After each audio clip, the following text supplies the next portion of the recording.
And just last week, you had Governor Ron DeSantis suggested that Dr. Fauci should be physically assaulted. And I'm just sick of seeing him. I know he says he's going to retire. Someone needs to grab that little elf and chuck him across the Potomac.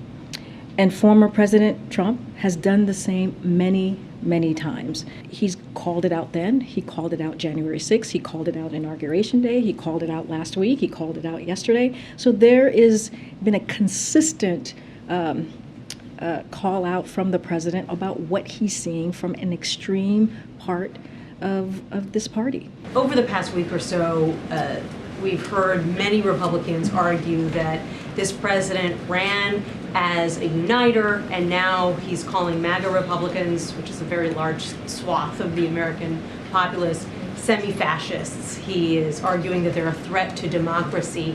Does the White House believe that this is a fair criticism by Republicans, that this is not unifying language?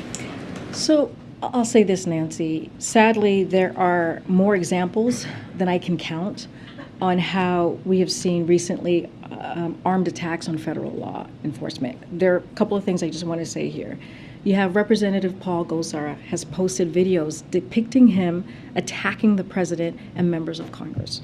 You have Representative Marjorie Taylor Greene has publicly expressed support for shooting prominent Democratic elected officials and suggesting physically assaulting transgender school officials. You have Representative Madison Cawthorn has said falsely, if our election systems continue to be rigged and continue to be stolen, then it's going to lead to one place, and that's bloodshed. The things that we are wanting to fight for, it doesn't matter if our votes don't count. That's exactly right. Because, you know, if our election systems continue to be rigged and continue to be stolen, then it's going to lead to one place, and it's bloodshed. For example, the New York Times headline from this month, as right-wing rhetoric escalates, so do threats and violence. And so these are things that we have to call out.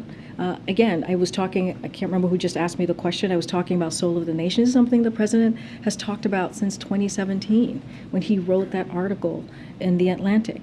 This is something that's incredibly important to this president. So to say that we're not doing enough, Peter, is just falsely, categorically wrong, especially on a day that we are observing what needs to be done. And we have announced, DHS has announced $80 million to prevent that. So we are doing the work. And here's the thing, Peter, if Republicans want to help us stop overdose and stop our kids getting overdosed because of these dangerous drugs, because of these fentanyl that we're seeing in the streets, we're happy to work with them. But they're not. I'm moving on, Peter. I'm moving on.